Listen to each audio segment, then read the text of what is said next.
Yon mga boss, NS125 Roser. Ang problema nito mga boss ay tumatagas yung kanyang base gasket. So kapag katagas ang base gasket mga boss, damay na rin ang cylinder head gasket at saka yung head cover gasket. So bali tatlong gasket yung papalitan natin para sigurado yung pagkakagawa. Dahil yun nga, alam naman natin na kapag ka mga Roser, kalimitan talaga yan, yung base gasket nagkakaroon ng moist, ng langis. Ibig sabihin ng mga boss, ano na yan, tumatagas na. Nagsisimula ng masira yung base gasket niyan. So, base gasket lang, pero top overhaul. So, yun ang gagawin dito mga boss, top overhaul. Siyempre, ito ay FI. Turo ko na rin sa inyo mga boss kung paano siya baklasin. Medyo kakaiba ito, kumpara natin doon sa Roser 135 LS, yung nakagawian natin na decarburador. So, una mga boss, natanggalan natin yung upuan, then yung side cover. So, dito mga boss, tinanggalan natin yung tornilyo. And then, magtatanggal na tayo nung kanyang mga socket galing dun sa sending unit ng fuel pump. So, yung kulay blue na socket mga boss, yun yung sa fuel pump niya, tapos itong kulay dilaw na socket ay sa fuel gauge. So doon tayo sa kulay asul na socket mga boss. Tatanggalin nyo yan. Gawa nang yan ay para yan dun sa fuel pump. So tatanggalin, basta dalawang socket yan mga boss, itong asul at saka yung kulay dilaw. Yan yung socket na nasa ilalim ng fuel tank. So kapag natanggal na natin yung socket ng fuel tank mga boss, lilipat naman tayo doon sa kanan na andong kasi yung hydraulic hose. Yan, doon sa fuel hose mga boss. May kulay green dyan na socket. Pipindutin nyo lang yan mga boss. Medyo masigip yan. Pag pindot nyo yan, sabay hila. Then, kapag hindi pa rin, pindutin nyo lang ng malakas. Dalawa kasi yan. Basta yung kulay verde ang pinipindot dyan. Oy, hindi lang gaano makita. Basta, yung green, pipindutin nyo lang. Tapos, sabay hugot ng hose. Yon, kapag nahugot nyo na yung hose, normal na may tutulo dyan na paunti-unti na gasolina kasi galing yun dun sa fuel line. Ngayon, pag naubos naman yun, wala nang kasunod yun mga boss. Basta wag kayong mangamba kung may tutulong gasolina dyan, titigil naman yan. So ayan, nabunot na natin yung hose. Yan, kasunod pwede na nating tanggalin yung isang buong fuel tank. Pero bago pala matanggal yung fuel tank mga boss, meron pa yung mga breather, dalawang hose yan, tanggalin natin. Tapos meron yan joint dyan sa ilalim, doon sa may Y na connection mga boss, tatanggalin nyo rin yan para pag hugot nyo ng fuel tank, tatanggal na. So ito na mga boss yung itsura ng fuel tank nya. Yung fuel pump nasa gilid, kaya kung mapapansin nyo mga boss, sa Roser 125 ay mataas ang kanyang level ng gasolina. Kailangan medyo marami lagi para hindi siya mag-empty agad. Kasi yung si Roser 125 mga boss, halos kalahati pa lang nagsasay na siya ng empty. Gawa mataas nga yung kanyang gauge.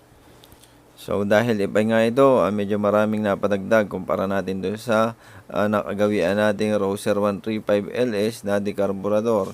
So naandyan yung mga sensor niya sa throttle body, and then meron din namang mga nabago pa tulad nitong ignition coil. Iba na rin yan kumpara natin doon sa Roser LS 135. So ayan, magkaiba yan mga boss.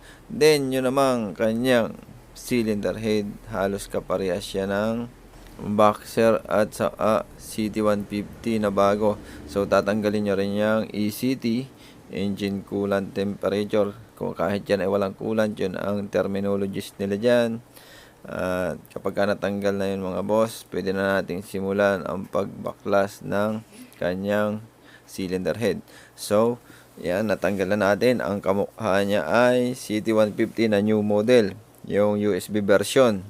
Pero yung kanyang head mga boss, pang Roser 135 din yan sa Kanya nga palang yung head cover gasket, huwag kayong gagamit ng pang-boxer, hindi kasya. Medyo makapal yung guma, kaya pang Roser NS125 lang talaga mga boss yung gagamitin nyo dyan sa head cover gasket. Iba yung doon sa plastic yung gamit mga boss, medyo mataas yung guma nun, dito medyo manipis yung guma. So balik tayo dito sa kanyang cam gear, sa yung kanyang timing chain. Basta ang kasukat niyan mga boss ay CT150 na USB version. Tapos ito naman kanyang piston ay 4 valve. Yon, 4 valve yan mga boss. Yung kanyang piston, apat ang packet niyan. Hindi siya kasukat ng Roser 135 kasi ang diameter ng piston nito ay 52 mm lang. Ang 52 mm mga boss pang CT125, kaya lang dalawa lang yung kanyang barbula, kaya iba ang packet nun. So sa guide naman pare-parehas lang yan, CT150 at saka yung CT125 parehas lang. And yun naman kanyang head, yan medyo may pagkakaiba kasi FI nga ito. Ganyan yung kanyang itsura mga boss. Hindi rin siya kasukat ng Roser 135. Kamukha lang yung sa ibabaw, yung sa may rocker arm. Pero yan dyan, medyo malayo na yung design, kamukha nga lang. Tapos kagandahan nito mga boss, yung kanyang dun sa camshaft, meron na siyang butas, madali na siyang tanggalin, hindi katulad nung sa ibang model ng Roser. Tapos sa design naman, basta parehas siya ng Roser 135. Syempre na bago yung camshaft niyan, hindi na yung katulad nung sa Roser 135 nga. Tapos yung design, medyo parang pinatibay siya. Parang yung sa NS naman yung lalagyan ng kanyang camshaft. Pang NS160 ganun yung design, pero malayo pa rin, kamukha nga lang. Basta itong motor na ito, medyo marami yung konsepto na kinuhaan pang Roser 135 sa CT125, NS150 at 160. So ganun yung design niya mga boss. Halos kamukha siya pero hindi naman kasukat yung mga pyesa. Kasi yung mga cooling fins nung kanyang cylinder head at sa anong block ay pang NS150 at 160. Pero yun nga, yung size naman ng kanyang piston ay pang CT125 kasi 52 mm lang. Basta yun nga, marami siyang mga pagkahalintulad dun sa mga existing na model natin sa mga Bajaj. Tulad nitong kanyang starter motor mga boss, halos kamukha siya ng pang CT125.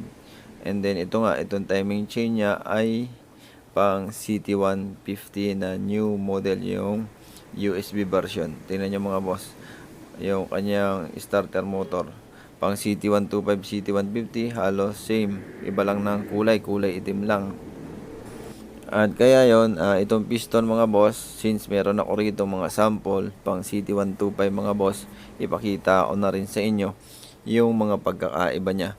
So ito yung stock niya, apat yung packet, 52 mm. So ayan, sukatin natin, pero yan ay kabisado ko ng mga boss, 52 mm yan. Ayan. Kasi dati yung CT125 medyo mahirap kuhaan ng piston kit, kaya ang ginagamit natin ay pang Rossi 125 na 52.4. So ito mga boss, 52 rin. Ibig sabihin same siya ng diameter, kasi parehas nga silang 125, magkaiba lang siya ng packet. So sa taas ng piston parehas lang yan, kasi parehas nga 125. Magkaiba lang yung sa ibabaw, yung sa kanyang pagkaka-packet. Malaki yung packet no sa CT125, tapos apat naman yung packet kasi 4 valve nga itong nasa kaliwa, yung pang NS125. Kaya yun, kung magko-conversion tayo, pwede naman siguro lang mababago, magpapapacket pa rin tayo. Kung sakaling pang CT125 ang gamitin natin, magpapabago pa tayo ng valve packet, kasi gagawin nating apat yung dalawang valve packet niya. Kasi halos yung taas naman niya mga boss, iisa lang. Kung wala man tayong makuha na piston, pwede naman siguro conversion. Yan, ganun yung gagawin mga boss. Kaya parehas na parehas. Ito naman yung pang LS135. So 54 siya, 2 mm yung diferensya niya. Sa yung taas ng piston sa ibabaw parehas, pero yung sa ilalim medyo mahaba yung kanyang design. Kaya yung pag sigbay-sigbay natin para makita natin yung diferensya, halos pare-parehas naman, kaya lang yung sa Roadster 135, syempre 135 nga, malayo na yung kanyang diameter kasi 2 mm na yung kanyang diferensya. Pero yung sa City 125 at saka sa Roadster NS 125, parehas siya, ibabaw lang ang magkaiba. Yun yun, nasukat na naman natin. Tapos hindi ko na ipapakita sa inyo yung pagbuo mga boss, kasi yun nga, gabi ko ito ginawa. Basta ito yung mga napadagdag sa Roadster NS125 ignition coil, tapos may lean angle sensor, then yung sa kanyang throttle body meron siyang TPS, MAF sensor, at saka yung injector doon sa kabila meron din. Ayan, nandiyan yung injector niyan mga boss. So yun lang naman, wala namang ibang nabago, kundi syempre yung kanyang ECU or computer box na andyan na. CDN ang alagad dyan dati, tapos yung kanyang regulator medyo malaki na, and may mga air switching valve siya. Sa yung mga relay niya medyo dumami, sa yung K-line or yung diagnostic port. So yung mga relay niya medyo marami na rin, kasi FI na nga, yun yung mga pinagkaiba niyan. So ang pinakamaganda naman dito mga boss, napakatipid sa gasolina nito. Tsaka ang dali niyang paanda rin. Ang sarap gamitin.